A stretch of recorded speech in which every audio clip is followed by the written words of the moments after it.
version longue cette semaine, je reçois Yannick Rondeau, le propriétaire du studio Extravadance, une école de danse située à Châteauguay, pas trop loin de nos studios.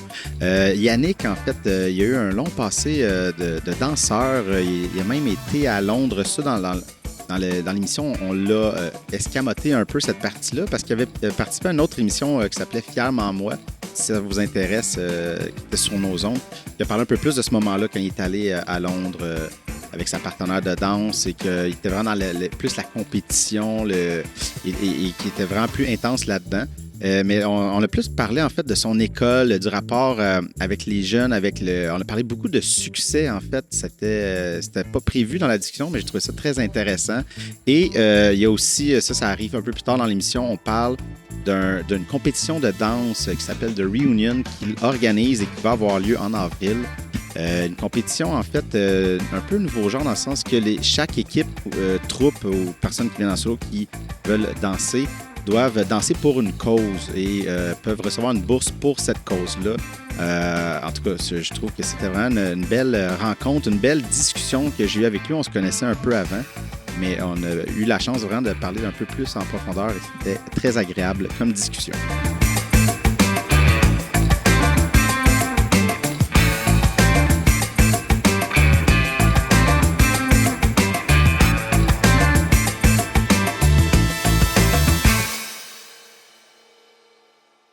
Monsieur Yannick Rondeau, merci beaucoup d'avoir accepté mon invitation.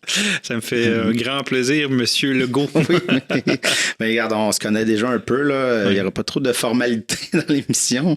Quoique c'est rare que dans cette émission-ci, je vous vois, je pense que vous voyez une personne, mais qui est arrivée avec une prestance là, qui m'a un peu intimidé. Puis là, j'ai fait OK, j'ai passé au vous, mais il n'y aura pas de vous ici. Non, j'aime mieux qu'on regarde ça bien relax comme ça. T'es pas bien plus vieux que moi. Ça part raide, hein? Ouais. Quel âge? T'es pas bien plus vieux que moi, je sais même pas. Quand même. Moi, j'ai 45 ans. Là. Je vais avoir 37. C'est pas si quand même pas mal. C'est 8 ans, là. 8 ans. C'est pas si peu. On peut se dire qu'en 8 ans, il s'en passe des affaires. Ben oui, comme en 2 ans, il s'en est passé beaucoup. Justement, oui, c'est ça. Dans les 2 dernières années. Donc, je suis pas mal plus vieux. Ouais, c'est ça.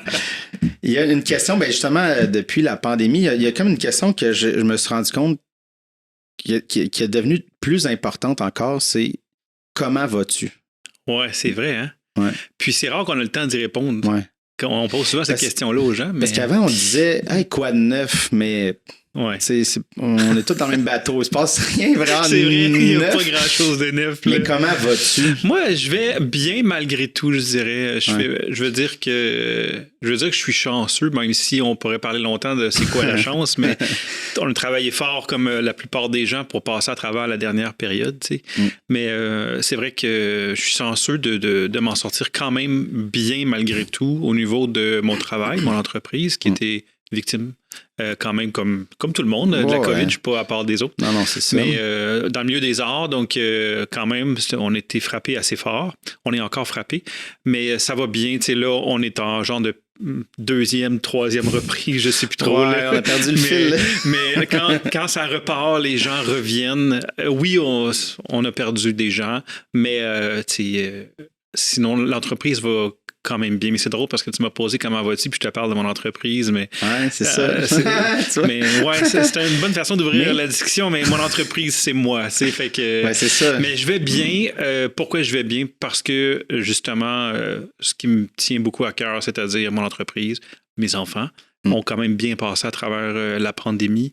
La famille aussi. Il y en a plusieurs qui l'ont eu, le COVID, mais récemment, en fait, dans la famille. Mais malgré tout, rien de grave. Fait que je vais bien, ma santé est encore bonne, donc je vais bien. Merci de poser la question. Mais, tu vois, c'est ça, je pensais parler un peu plus de pandémie, mais tu m'as amené là-dessus le fait que tu as parlé de ton entreprise quand je t'ai demandé comment t'allais.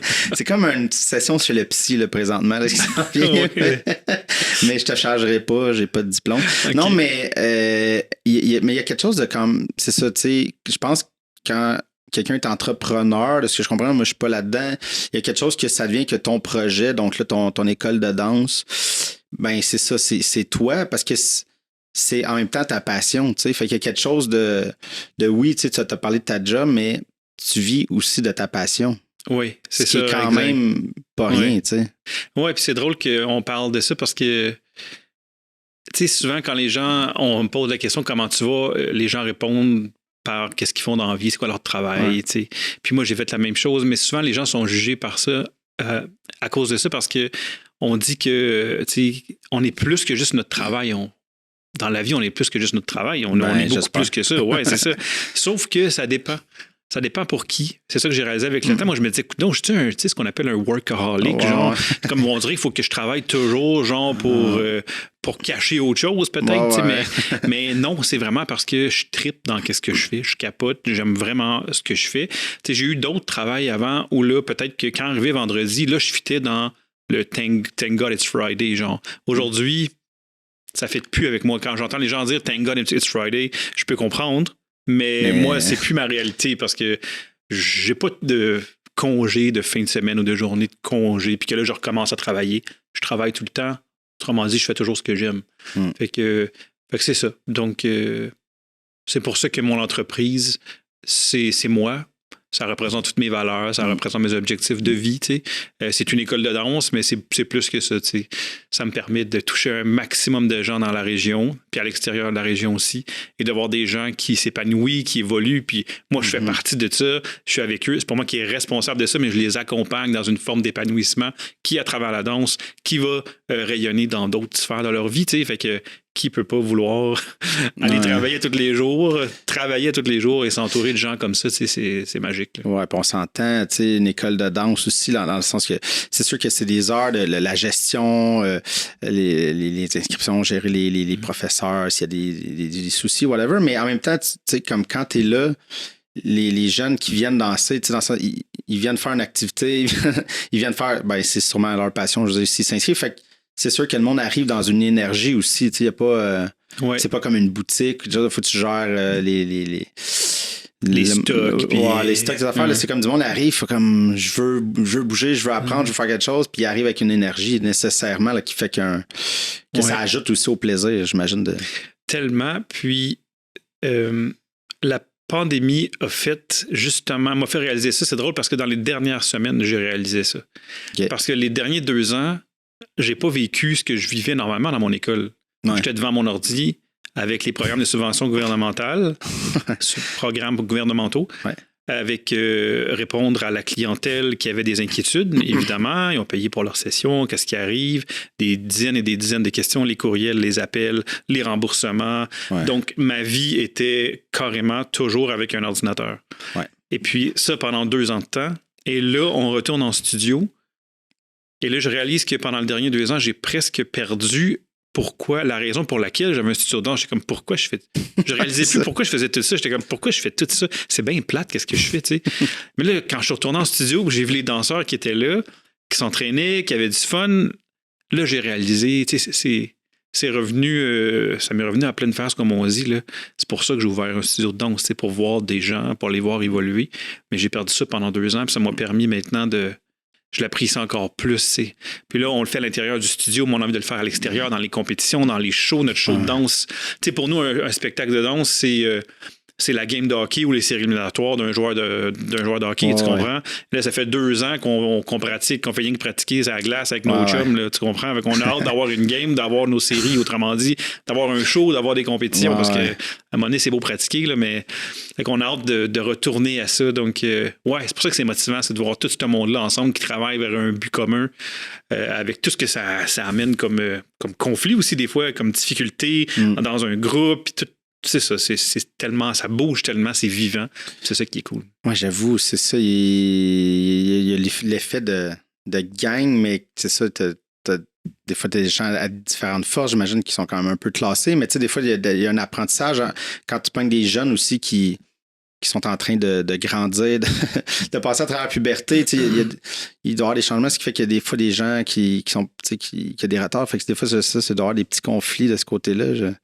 Oui, puis c'est un super bon point. C'est un gros point à gérer dans une école de danse parce que, comme tu dis, les jeunes sont en pleine évolution. Là. Ils peuvent arriver à l'âge de 3-4 ans au studio, puis à un moment donné, ils arrivent à l'adolescence.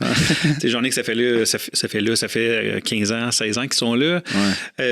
Mais il y a cette période-là, il y a tout ce questionnement-là qu'on a en étant jeune, que même en étant adulte, qu'on doit à voir qu'on finit, que la plupart des adultes finissent par comprendre qu'on évolue tous différemment puis on ne peut pas se comparer aux autres. T'sais. Sauf que quand un jeune de 9 ans, 10 ans, 11 ans, 12 ans, qui regarde son ami, qui a commencé à danser il y a 3 mois, puis là, il est rendu dans un groupe de niveau intermédiaire, puis l'autre, ça fait 1 an et demi qu'il danse, il est encore en débutant. Là, il y a des questionnements. Pourquoi moi, j'aimerais ça faire des compés, mais je ne peux pas faire des compétitions, mais mon ami, lui, ça fait juste 3 mois. Puis là, moi, ça fait 1 an et quelques, mais pourquoi tu ne m'amènes pas dans les compétitions? Fait que toute cette psychologie-là de faire comprendre à chaque danseur que tout le monde est différent, tout le monde évolue à une vitesse différente, puis c'est correct. C'est pas grave si l'autre va plus vite que toi, tu sais. Mais c'est dur à comprendre quand on est jeune parce que, justement, on est jeune. Moi, rendu à 45, ben, je comprends que mon chemin est différent, mais je me suis rendu pareil là où j'avais envie. J'ai des amis qui ont été en affaires, qui ont réussi financièrement, on va dire, plus rapidement, plus vite que moi. Puis d'autres qui étaient partis pour la gloire, qui malheureusement ne font même plus partie de notre monde, qui étaient des gens incroyables à l'école, qui étaient des bols, comme on les appelle, qui font plus partie de notre monde, qu'on aurait pu, j'aurais pu comme développer une jalousie envers ces gens-là, même si ça allait bien à l'école, mais fait que c'est tout cet aspect-là de faire comprendre à ma clientèle, aux jeunes, qu'on est tous différents, puis c'est parfait de même. Il faut juste faire confiance qu'on est différents, puis on va trouver notre propre chemin pour se rendre là où on veut se rendre dans ce cas-ci. T'améliorer en danse, ben ça prendra le temps que ça prendra, tu sais. Puis il ne faut pas se comparer aux autres, tu sais. Mais c'est dur. J'avoue que ça, je n'avais pas réfléchi à ça, comment dire, comment dealer avec le succès ou l'insuccès. Parce que c'est souvent, j'ai l'impression, dans la société, on met bien de l'emphase sur la réussite, la personne qui a gagné qui est à la première place, mais en même temps, ça met une énorme pression, puis c'est pas tout d'être le premier. Je veux dire, il y a la progression qui est importante aussi. Je pense qu'il y a une façon peut-être d'avoir ça, mais j'avoue que quand tu es ado, des fois, ça peut être dur à dealer avec tout ça, mais je pense qu'il faut apprendre aussi ça fait partie des apprentissages de la vie, là, d'apprendre à comment on se positionne face au succès, tu sais. Oui, puis c'est vraiment, je dirais, ce qui différencie mon studio. Je dis pas qu'il n'y en a pas d'autres qui ont des approches semblables, mais c'est ce qui nous identifie comme studio, je dirais. C'est que c'est pas la performance et de gagner à tout prix. Pour moi, ce qui est de gagner, c'est d'avoir réussi à donner la confiance à un maximum de jeunes et de moins jeunes dans mon studio, qu'ils ont les compétences, qu'ils ont la confiance pour réussir ce qu'ils ont envie de réussir. Puis réussir, c'est tellement différent. J'ai des gens qui ont des différences, des difficultés, qui ont des conditions, là, que ce soit un TDA, TDAH, c'est quoi l'autre mot, donc? Je sais que t'aider, mais... non, qui sont... je parle le mot, là. Bref, des gens qui sont différents, qui ont une façon d'apprendre différente, une façon d'apprendre, qui réussissent à progresser malgré tout, puis à se rendre quand même vraiment loin au niveau du calibre de danseurs. Ben, pour eux, la réussite, pour moi, c'est incroyable, tu sais. Parce qu'ils sont partis avec un déficit sur beaucoup d'autres. Mais quand ils ont vu qu'ils étaient capables de progresser en danse, ils ont compris que même s'ils étaient différents, ils peuvent réussir, ils peuvent progresser dans la vie quand même. Tu sais. Alors que j'en ai d'autres qui ont un talent fou, qui vont monter en flèche, qui vont aller beaucoup plus vite, mais qui ne vont pas nécessairement persister aussi longtemps que d'autres qui avaient des plus grandes difficultés. Puis il y en a qui ont tout, on va se le dire. Ils ont le talent, ils travaillent extrêmement fort et qui sont reconnaissants de leur réussite. Là. Mais ça me fait penser, parce que là, tu parlais, puis ça, c'est une anecdote très personnelle, mais ça me fait penser à moi et avec mes sœurs, en fait, parce que moi, je suis le plus vieux, j'ai 2 sœurs plus jeunes, et moi et celle du milieu, on était, ce qu'on peut dire, des bols à l'école, là, dans le sens où on facilement des bonnes notes. Puis moi, c'était comme sans vraiment trop travailler. Là, si j'avais juste la capacité de retenir. Si j'écoutais le prof, je retenais, puis j'étais capable de le retenir jusqu'à l'examen. Mais la plus jeune, quand elle est arrivée, ma mère, elle a eu 2 kids. C'était facile. Facile l'école. Puis elle avait jamais vraiment à nous encadrer. Puis arrive la plus jeune. Peut-être une forme de TDA qui n'a pas été diagnostiquée à ces années-là. Mais c'était vraiment plus dur, l'école. Puis elle avait de la misère au début quand elle était jeune, parce que nous, on arrivait, tu sais, t'arrivais les trois, nous autres, on a eu 90. On a dit, moi, j'ai eu 60. À se comparer à nous tout le temps. Même qu'à un moment donné, ma mère a dit, on parle plus de notes, on fait plus ça. Mais tu sais, aujourd'hui, ma soeur, elle a travaillé fort. Puis on est tous vraiment fiers parce que là, tu sais, elle est allée au cégep, là, éducatrice, puis elle a fait un certificat à l'université, puis elle pousse, puis elle veut, puis elle allait voir les profs en pleurant au cégep de je comprends pas, mais je veux comprendre, puis elle forçait, tu sais, puis il y avait quelque chose de beau là-dedans. Parce que moi, j'étais comme, si j'avais forcé comme elle, j'aurais pu être médecin ou quelque chose, dans ça. J'étais juste comme, non, j'ai lu une note, puis c'était comme ça, tu sais. Mais il y a du monde comme ça, tu fais, elle a travaillé fort, puis ce qu'elle a, c'est encore, tu sais, son gap était immense à combler, puis elle l'a fait, puis elle l'a dépassé, tu sais. Ça fait qu'il y a quelque chose de beau là-dedans. C'est pas nécessairement de dire, t'as fini avec 90% ou t'es allé faire une maîtrise à l'université, mais d'où tu partais, où tu t'es rendu, ce step-là est incroyable, là, tu sais. Oui. Je pense qu'il faut peut-être mettre ça plus de l'avant, ces espèces de, je sais pas comment, là, mais récompenser le... Oui. C'est ça, moi j'ai la chance de le faire. J'avais la chance, là, ça va revenir, mais de le faire pas de façon quotidienne, mais de façon vraiment régulière, d'avoir des courtes discussions avec des jeunes, puis leur faire comprendre que c'est ça, comme on vient de dire, qu'ils sont différents, puis c'est parfait de même, puis les encourager à continuer. Puis tu sais, ça va même, c'est un peu fou, ça va un peu à l'encontre de quelqu'un qui est en business, on va dire, qui a une entreprise, mais ça va même jusqu'au point où j'ai déjà dit à des élèves, tu sais, peut-être que t'es juste pas fait pour la danse, tu sais. Puis, il y a une façon d'apporter ça. Je ne fais pas juste dire t'es pas bon en danse, on va faire d'autres choses. Sauf que de retenir quelqu'un dans un milieu qu'après 18 ans, tu sais, que je roule une entreprise dans les arts, que je suis capable de voir que ça va peut-être être dur, ça dépend toujours des objectifs, mais si son objectif c'est de devenir un grand danseur puis que je vois que ça va être vraiment, vraiment, vraiment dur ou que je vois que l'intérêt n'est plus là, souvent ça l'arrive, tu sais, par la vague de vouloir faire comme les autres. Là. J'ai des jeunes qui veulent juste continuer de danser, mettons, dans une équipe de danse, juste continuer parce que leurs amis continuent. Puis quand je parle avec le jeune, je réalise que c'est pas vraiment ça qu'il a envie de faire, tu sais. Fait que ça fait aussi partie de ma job, genre, de faire comprendre à ces jeunes-là que, regarde, arrête, va faire d'autres choses. Parce que le temps que tu passes à vouloir faire comme les autres en danse, alors que tu n'as pas vraiment envie d'y aller, mais tu continues de poursuivre, tu n'es pas en train de travailler sur peut-être quelque chose dans quoi tu es vraiment fort, tu es vraiment bon, puis tu as vraiment la passion, va découvrir autre chose, va faire autre chose, tu sais. Donc, c'est ça qui me fait triper, moi, de voir les jeunes qui découvrent leur force à travers la danse, puis ceux qui découvrent qui n'ont pas cette force-là, puis finalement, c'est pas ça qu'ils avaient envie pendant tout, puis qui vont faire d'autres choses, ma job est faite. Il est parti dans la bonne direction. Tu sais. Écoute, on ne s'éternisera pas sur le succès, mais on dirait que depuis tantôt, il me vient plein d'idées. Mais parce qu'il y a un livre, je ne sais pas si tu connais, c'est américain, mais il a été traduit, mais je l'ai en anglais, c'est Outliers. Là, son nom m'échappe là, parce qu'on en parle, mais ça va peut-être me revenir tantôt. Mais lui, c'est un journaliste, en fait, essayiste, chroniqueur aux États-Unis pour The New Yorker. Puis il a fait beaucoup d'essais en livre sur la création. Il y en a un autre sur la création, peut-être ça t'intéresserait, mais celui sur le succès, je trouvais ça intéressant parce que lui, c'est pas.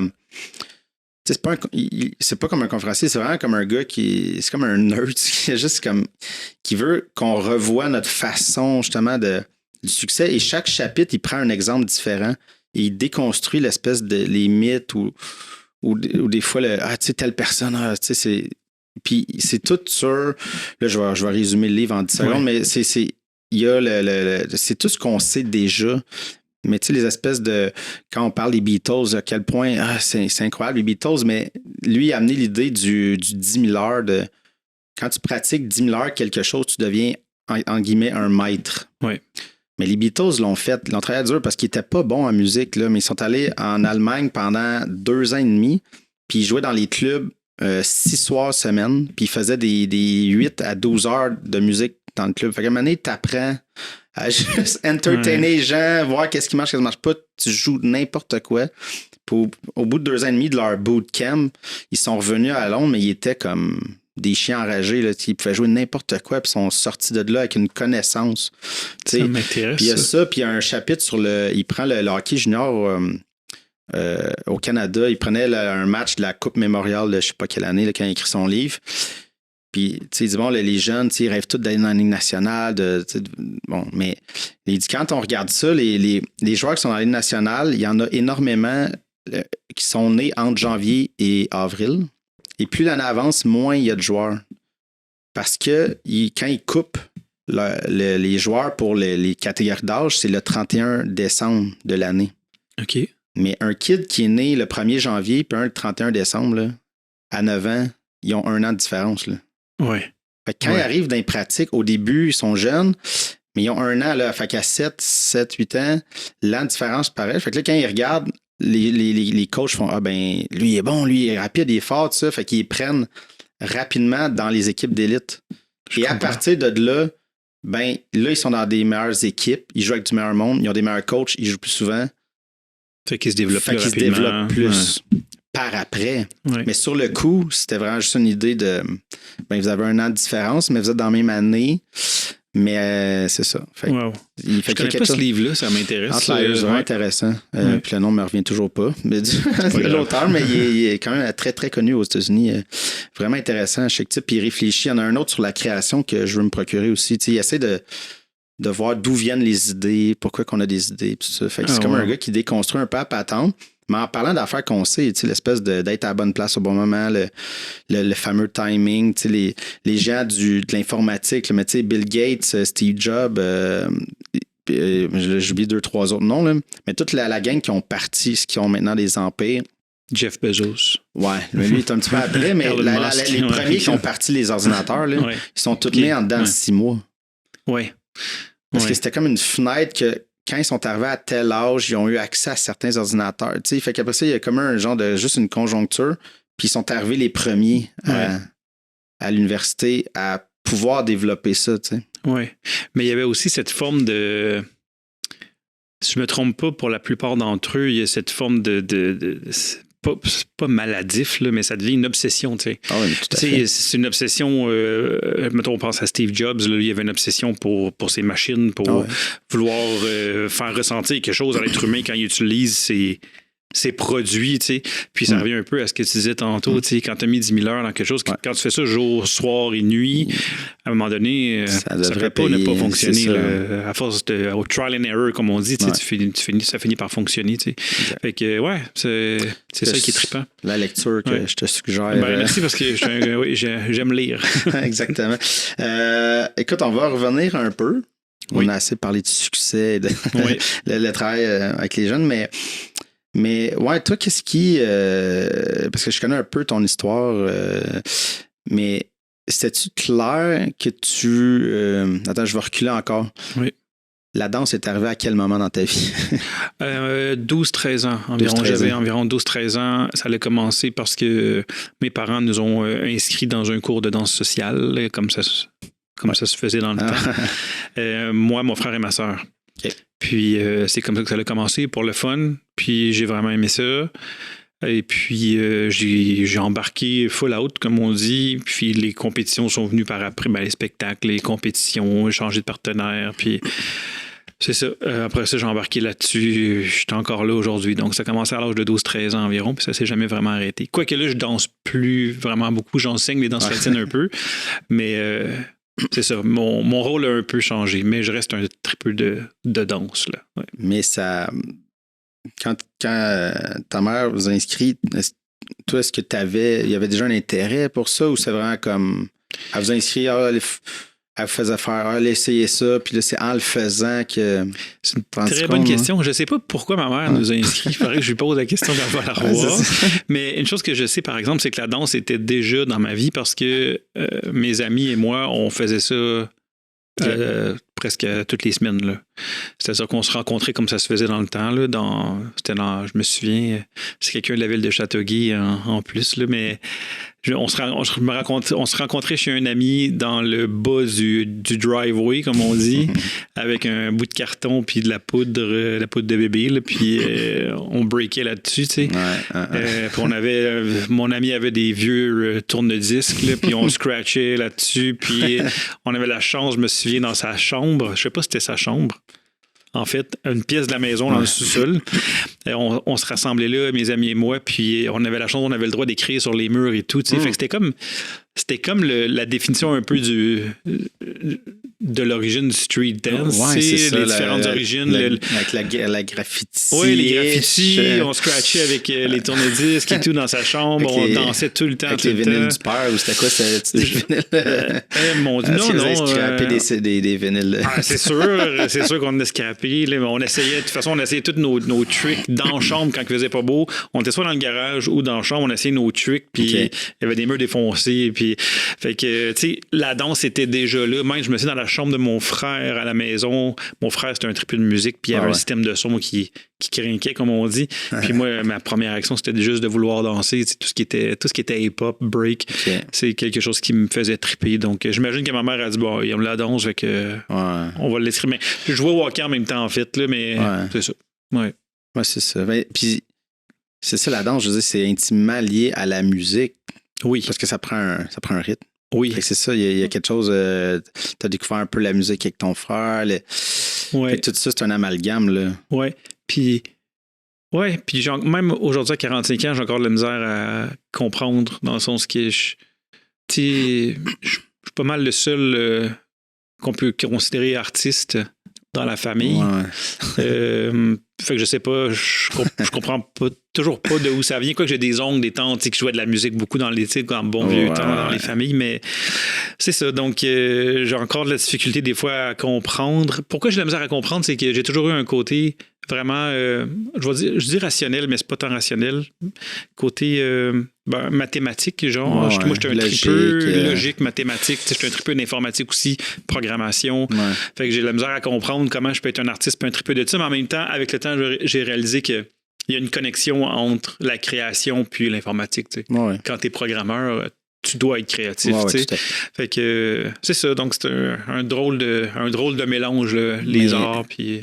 Mais je te rejoins là-dessus. Je suis un peu de même. Il y a comme un côté de moi qui est extrêmement logique. Là, tout fait placer, mais en même temps, j'ai étudié en cinéma. Je tripe cinéma, puis autant que j'aime comme que ce soit placé, que autant comme en création, j'ai besoin d'un chaos autour de moi. Ce qui fait que la boss, des fois, elle n'aime pas mon bureau. Il y a des papiers partout, mais il y a comme quelque chose, j'ai besoin de ça dans la création, en tout cas. Fait que je comprends de l'espèce de ping-pong weird dans la tête. C'est comme, OK, on est tout le temps que c'est les deux, mais je pense qu'il y a comme c'est ça, on est dans la gang qui est comme un équilibre entre les deux affaires. Puis, je sais pas si c'est à cause de...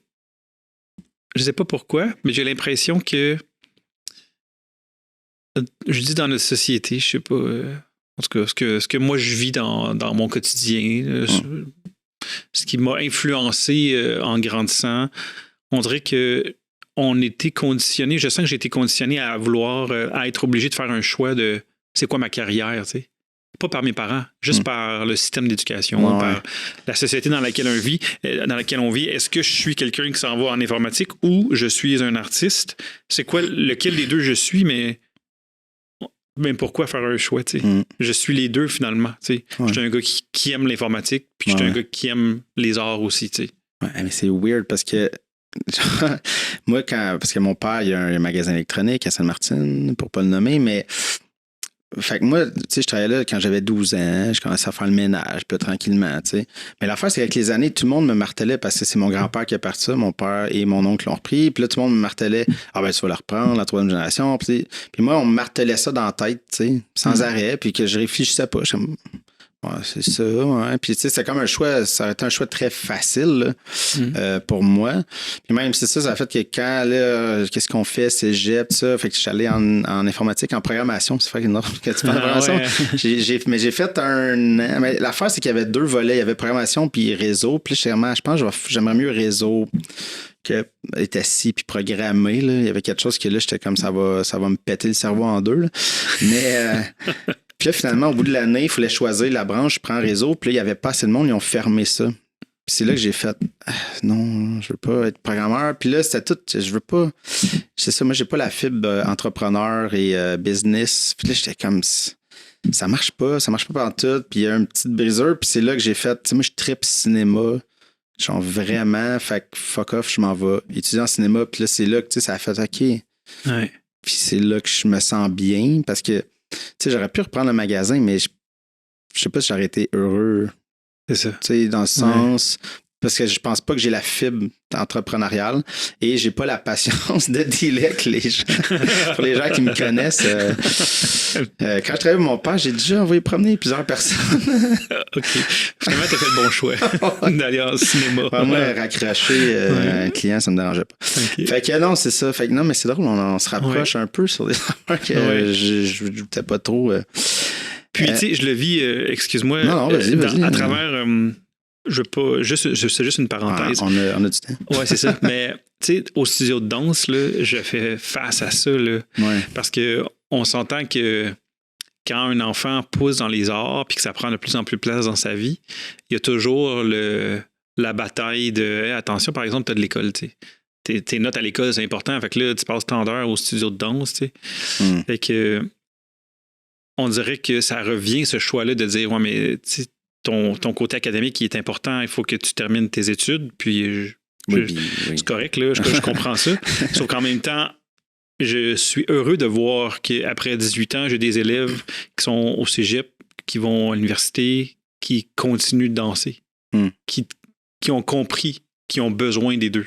Que de lâcher la danse pour pouvoir aller faire ses études, c'est pas nécessairement le bon choix. Pour certaines personnes, oui, on met pas tout le monde dans le même bateau, mais c'est juste qu'après ma barre, on dirait que les gens disent OK, ben dès que je vais arriver dans une période où les études sont un peu plus intenses, je vais mettre la danse de côté. Alors que, comme tu viens de dire, souvent on a besoin des deux. Oui. On a besoin de ce chaos-là, de la côté créatif, de se lâcher pour revenir plus serein, plus sain pour peut-être des études académiques. Tu sais. Donc, c'est ça. C'est pas nécessairement un choix de faire un ou l'autre. Les deux fonctionnent aussi. Non, c'est ça. Mais dans ton cas, c'est ça. Là, ben, il y a tout le côté, on ne reviendra pas. Tu es allé en Angleterre, fait des compétitions. Tu as vraiment monté là-dedans, mais moi, ce qui m'intéresse plus, c'est le côté à quel moment, tu sais, c'est ça, tu as dit, je vais ouvrir une école, tu sais, comme justement l'espèce de côté, je vais pas en programmation, je veux être là, tu sais, partir mon affaire, mon école, tu sais, y a-tu un déclic clair ou... Il n'y a pas un déclic clair, mais à un moment donné, il y a une ligne qui se trace, où tu dois faire le choix. Ouais. Puis, j'ai travaillé en informatique quand même un bon bout. Et lorsqu'on a lancé le studio de danse, Extravadance, c'était en 2004. Et puis, j'arrivais un peu à la croisée des chemins avec... en fait, c'était ça, c'est ça. J'arrivais à la croisée des chemins dans le sens que ma carrière en tant que danseur arrivait à un point où je devais faire des choix. Parce que là, comme tu dis, on revenait d'Angleterre. Et puis, j'étais rendu, mettons, en 2000, j'étais rendu à 24. Je partais en Angleterre, je revenais à 26. Puis là, ma copine et moi, ben, tu sais, on se donnait intense au niveau de la danse. Quand on est revenu d'Angleterre, on s'en allait à New York de façon régulière pour continuer l'entraînement.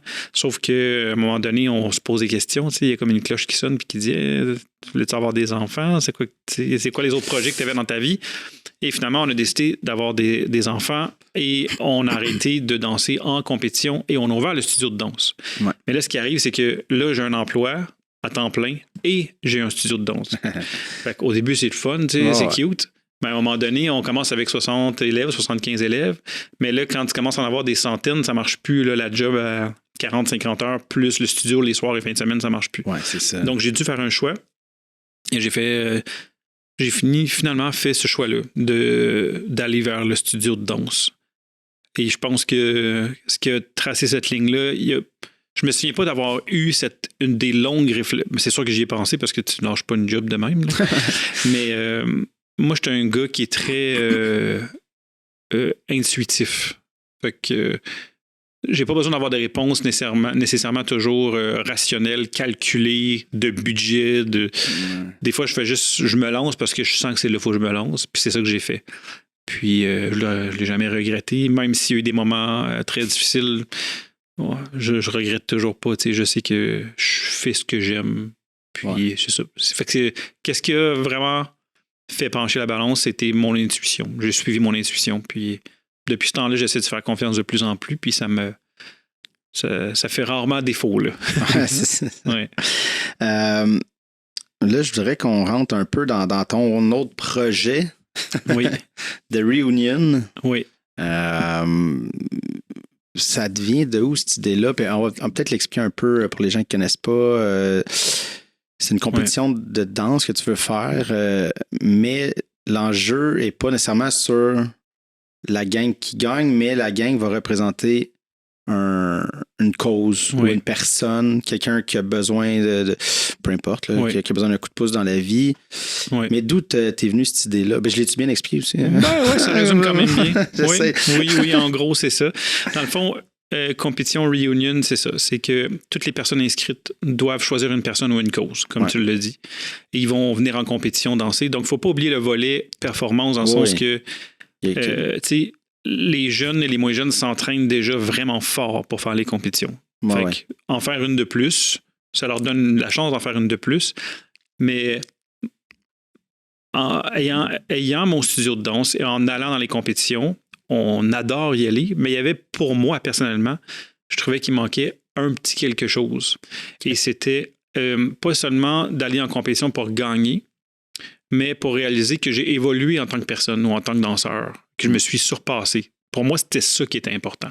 Fait qu'une compétition de danse, c'est une façon de le faire et de le mesurer, sauf qu'il manquait autre chose. Donc, ce que je veux, dans le fond, avec la compétition, c'est de faire réaliser à un maximum de jeunes que leur talent, qui est d'être un artiste, d'être un danseur, fait une différence dans la société, qu'il a beaucoup de valeur.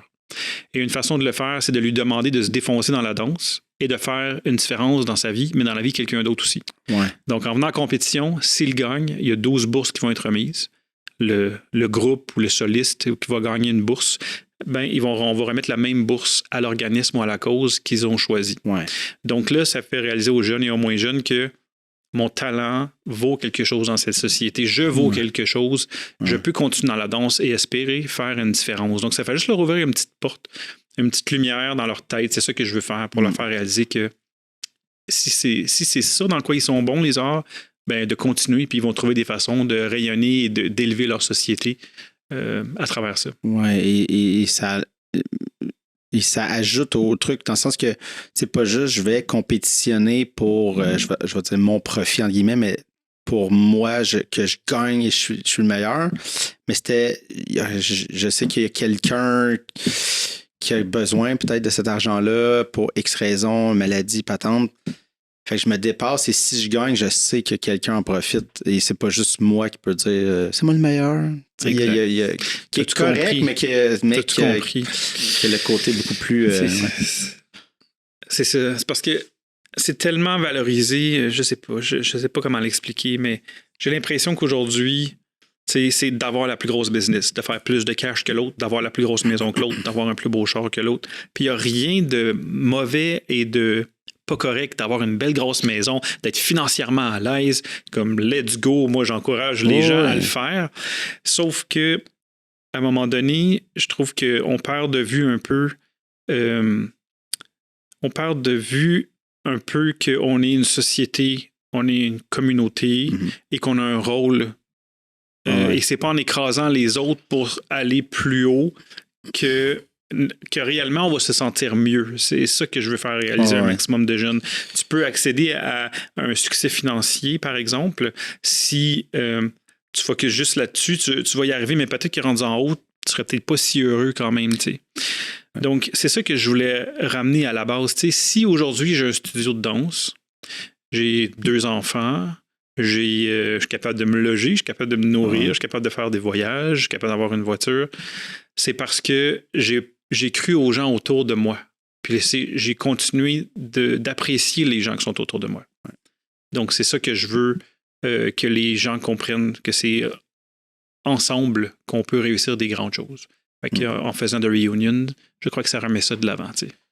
Oui. Mais là, si on revient au pratico-pratique, tu as comme cette idée-là. Mais est-ce que c'était clair dès le départ? Ou tu sais, c'est ça, c'est plusieurs réflexions, en fait, de comme ça, là, sur la communauté, tout ça. Puis ça te prend un peu de temps avant de peaufiner un peu comment ça se déroulerait une compétition comme ça. Oui. Comment qu'on monte ça, un événement. Oui. C'est une très bonne question. Ça fait 2 ans qu'on travaille sur le projet. Ouais. Donc, c'est énorme le travail qu'il y a derrière ça. La première édition n'a pas eu lieu encore dû au COVID, mais bon, on espère que ça va se passer très bientôt, là, au mois d'avril. Comment on arrive à ça? C'est des heures et des heures et des heures à débattre avec des collègues de travail. Donc, j'ai quelques personnes avec lesquelles je travaille de façon quotidienne et qui, elles, me challenge sur qu'est-ce que je veux faire comme événement et sur les valeurs que je veux mettre de l'avant. Donc, à chaque étape, on a créé ce qu'on appelle l'avatar de chacune des personnes qui va venir à notre événement. Il y a un danseur. C'est quand même... mes décisions deviennent faciles, mais ça a pris des années avant que je réussisse à m'accoter sur une fondation solide, c'est-à-dire le respect de l'être humain, l'authenticité et vouloir élever sa communauté, l'intégrité. C'est vraiment les 3-4 valeurs qui sont à la base de toutes les décisions que je prends pour l'événement. Donc, qu'est-ce que je dois, moi, au danseur qui s'en vient à ma compétition? Je dois lui offrir un environnement qui est sain, évidemment, quelque chose qui est cool pour qu'il puisse triper, quelque chose qui permet d'évoluer, quelque chose qui permet de grandir. Donc, il faut que j'offre cet environnement-là. Donc, qu'est-ce qu'on fait pour ça? Ben, on a pensé à comment était pour être la scène, la cause derrière ce qu'ils vont faire. En même temps, il faut que je pense aux directeurs. Comment les directeurs vont être reçus à mon événement? On a pensé à tout ça. On a une salle pour les directeurs. On a plein de petites choses qui sont différentes des ajouts que je ne vais pas peut-être dévoiler, mais c'est une façon de recevoir nos gens, nos bénévoles, nos parents. Comment on va avoir des conférences auxquelles les parents vont pouvoir assister pour les aider dans le développement de leurs jeunes, mettons un psychologue sportif, différentes choses comme ça pour les aider. Donc, les chorégraphes qui sont souvent pas mis de l'avant, tu sais, quand on regarde un film, on sait c'est été produit, réalisé par qui, mais quand on regarde les chorégraphies, souvent, il faut chercher pour savoir c'est qui qui a mis son cœur et âme dans cette chorégraphie-là. Donc, c'est comme ça qu'on a développé l'idée au complet. C'est dans le respect de l'être humain, dans le respect de notre société, dans le but d'élever notre société et non pas de penser à moi, comment moi je vais faire pour avoir la meilleure compétition, pour être meilleur que les autres, pour pouvoir avoir plus d'argent que les autres. C'est pas ça. Ouais, c'est pas ça. C'est qu'est-ce que j'ai envie de donner aux autres. C'est qu'est-ce que j'offre aux autres qui est important. C'est comme ça qu'on développe notre événement. OK. Ouais. Et là, ben c'est ça, ça s'en vient en avril. Mais là, avec la pandémie, cet hiver, as-tu un petit... comment ça s'est passé là, quand... je sais plus, le 21, là, quand ils ont fait la décembre, tout, là, comme... Est-ce que tu as eu un petit... qu'est-ce qui s'est passé? Sur la gueule, oui. Ouais. Comment vous l'avez senti avec toi et ton équipe? C'est dur en ce moment. T'sais. Au début de l'entrevue, tu me demandais comment ça allait, ça va bien. Ouais. Mais c'est dur en ce moment. C'est vraiment tough. Notre événement devait avoir lieu en 2021. Ouais. On a fondé la compétition Reunion en genre décembre 2019, janvier 2020. Okay? Ouais. On a annulé, on n'a pas annulé, on a repoussé l'événement 2021-2022 et là, on était comme ça se passe, les gens s'inscrivent, on est parti au Nouveau-Brunswick, on est parti dans l'Est du Québec, on est allé en tournée. Tu es allé voir les gens. Là, rencontrer les directeurs. Tu sais, comme je vous avais dit, le respect, l'authenticité. On est parti en char, comme on dit en char en québécois. On a été rencontrer nos directeurs pour leur faire comprendre c'était quoi de Reunion. Sauf que là, on se retrouve à 2 mois de la compétition et je ne sais toujours pas si on va pouvoir la tenir. Ouais. Et je ne sais pas ce qui va arriver, je vais être obligé de la remettre. Moi, je suis un gars qui est vrai dans la vie. Je ne sais pas, je vais être obligé de repousser l'année prochaine, d'annuler, de trouver une nouvelle date. On est dans tout ça en ce moment. Ouais. Donc, on travaille fort en ce moment pour planifier l'événement qui va avoir lieu le 9-10 avril. Puis en même temps, on travaille fort pour voir qu'est-ce qu'on fait. Ouais, ça prend un plan B. On va pouvoir le tenir. Puis il n'y a personne qui peut nous aider. Il n'y a personne qui a de réponse. Là. Non, ça sort compte-goutte. Puis en plus, c'est ça. Pour l'instant, ils disent 50% de capacité d'une salle. Oui, mais nous, on n'est pas dans une salle. On est dans un hôtel. Salle, OK, mais en même temps, c'est ça, tu sais, c'est de savoir. Ben, c'est ça, tu sais. Parce que des fois, c'est ça, il y a des leur phrasé laisse des portes ouvertes, puis c'est pas clair, parce que quand on parle d'un spectacle, c'est 50% de la salle, c'est pas une salle, mais c'est un rassemblement de gens, tu sais, c'est pris comment? Ça tombe dans quelle case, en fait, tu sais? Ben, c'est ça le problème de la culture, c'est qu'on est, la danse, on est toujours entre deux, tu sais, on est-tu un sport, on est-tu un art, on n'est pas un, on n'est pas l'autre, on est les deux. Ouais, c'est toujours un problème. Puis notre événement, c'est la même chose. On est en événementiel, c'est une compétition de danse, mais en même temps, c'est comme un spectacle. Fait qu'on est traité comme une compétition, on est traité comme un spectacle, on sait pas. Fait qu'on est vis-à-vis de rien en ce moment, on n'a aucune idée de ce qui va se passer. C'est ça, c'est brandé comment. Puis j'avoue, tu sais, comme. Tu sais, parce que dans un sens, si tu as une salle, un peu comme la tienne à ton école, mais que la personne donne un cours de Zumba, c'est de l'entraînement. Oui, mais c'est une école d'enseignement de l'art. Fait que c'est pris comment, tu sais? Oui. Ben, c'est comme en plus, tu as du sport-études qui est lié avec l'école. Fait que ça devient comme... Fait que pendant un certain temps, le sport-études était au studio s'entraîner tous les jours parce que c'est l'école. Ouais, c'est ça. Mais les soirs, le studio est fermé et fin de semaine. Les gens n'ont pas le droit de danser. Ouais, c'est ça. Et là, c'est ça, les règles sont toujours différentes. Puis, tu sais, on peut parler des gyms aussi, tu sais. Nous, on est ouverts, les gyms sont fermés. Ouais. Tu sais, en tout cas, faut pas chercher C'est une situation tellement complexe. Là, non, c'est sûr que j'en parlais avec une restauratrice, mais tu sais, c'est que ça vient un moment donné...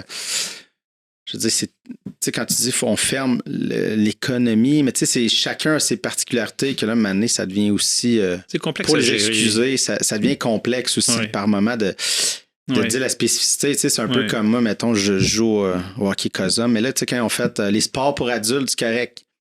Mais le point dessus, c'était pas de match. Mais nous, on n'est pas une ligue, on est une gang d'amis. Fait on est comme une équipe qui s'entraîne. Mais on joue des matchs, mais c'est pas des matchs contre d'autres équipes. Fait que là, c'est comme, mais on tombe. C'est quoi? Qu'est-ce qui. c'est ça. Des fois, l'espèce de. C'est pas clair. C'est pas clair. Tu parles des restaurants. Là, ça, moi, c'est un sujet, avec tout le respect que j'ai pour les commerçants là, qui sont dans la restauration, en fait, pour tous les commerçants du monde. C'est juste qu'on entend tellement parler dans les médias, tu sais, les restaurants, ça n'a pas d'allure, qu'est-ce qu'ils ont fait au restaurant. Mais je pense que jamais on entend parler des écoles d'art, là. Les écoles de danse, jamais on a entendu, presque jamais entendu parler des écoles de danse. Le mal qui était fait dans les écoles de danse. Non, c'est ça. C'est l'art en général, mais... Oui, mais les écoles de danse, non. Puis ça touche des milliers et des milliers de jeunes.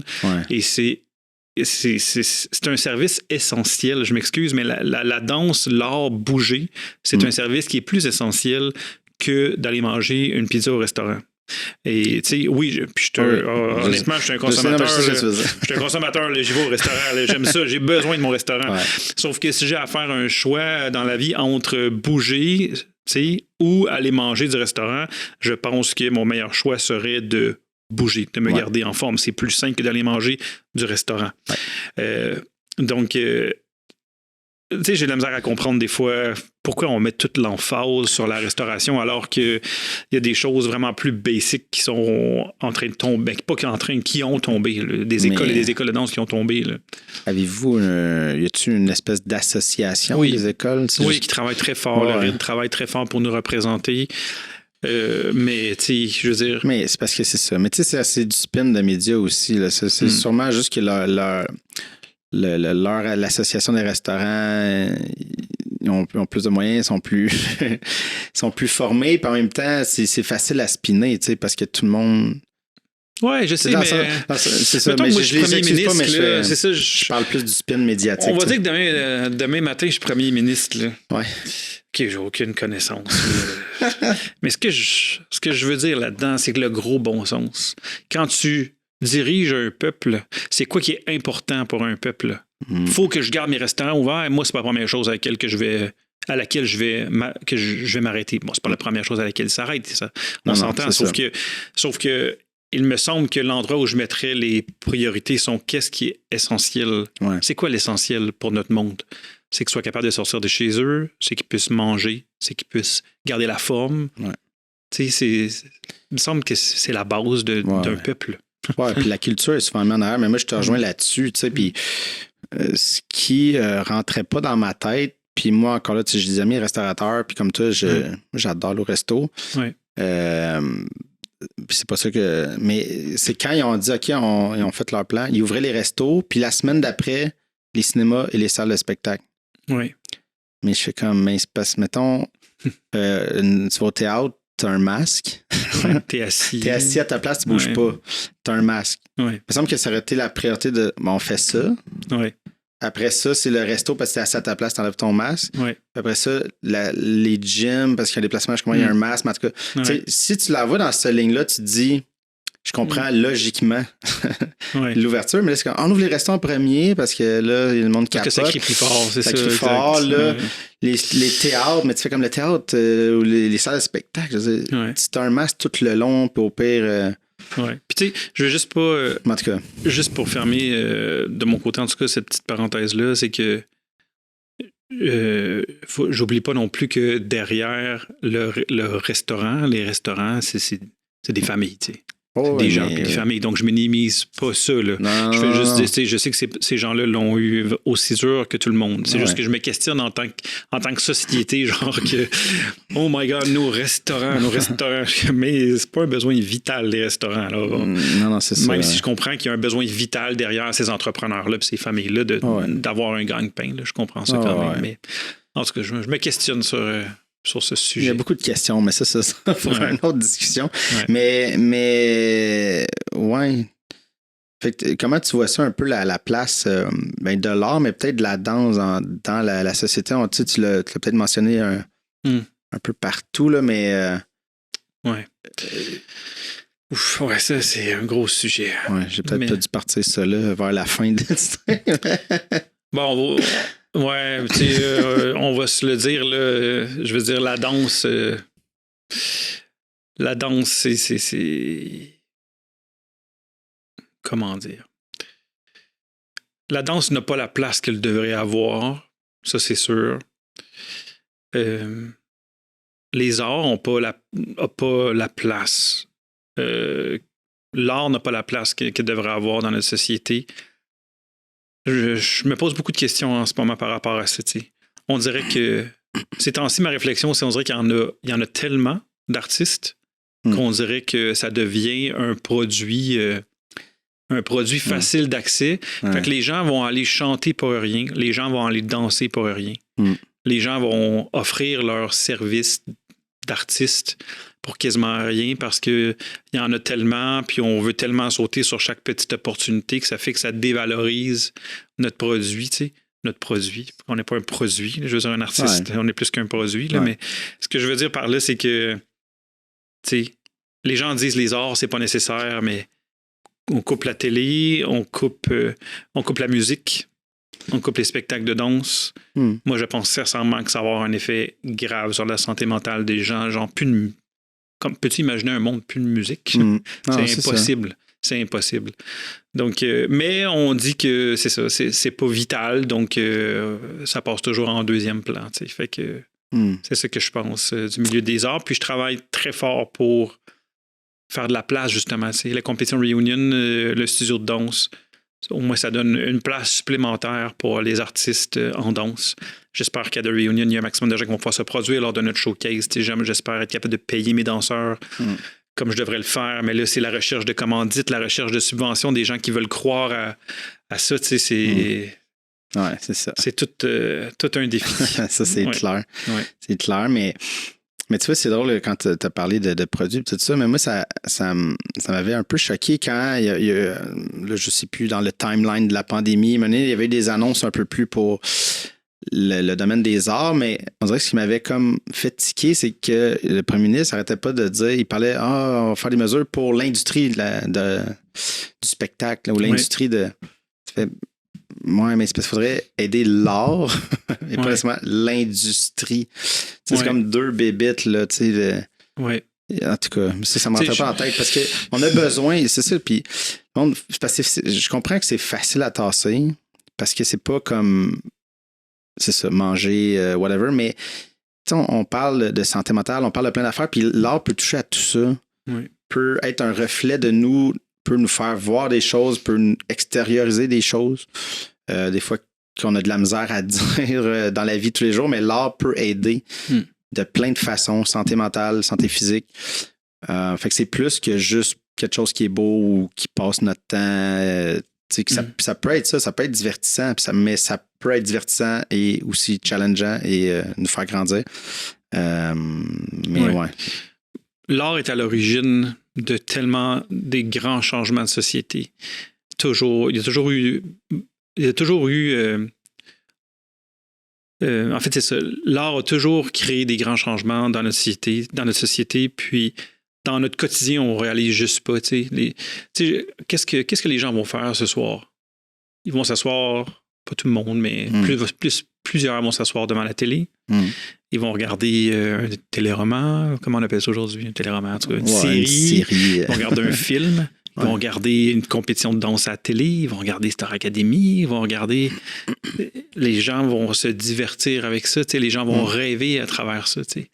Fait que l'art est partout, mais quand moi je regarde pour les subventions, pour l'événementiel dans les arts, j'en trouve beaucoup plus dans la technologie, mettons. Si j'avais continué en informatique, puis j'avais une business en informatique en ce moment, j'aurais pas misère à me trouver des subventions, là, vraiment pas. Sauf que pour mon événement en ce moment, faire les recherches pour ça, bonne chance sur les sites gouvernementaux pour en trouver. Il y en a, mais en pourcentage, c'est très, très peu là, par rapport au reste.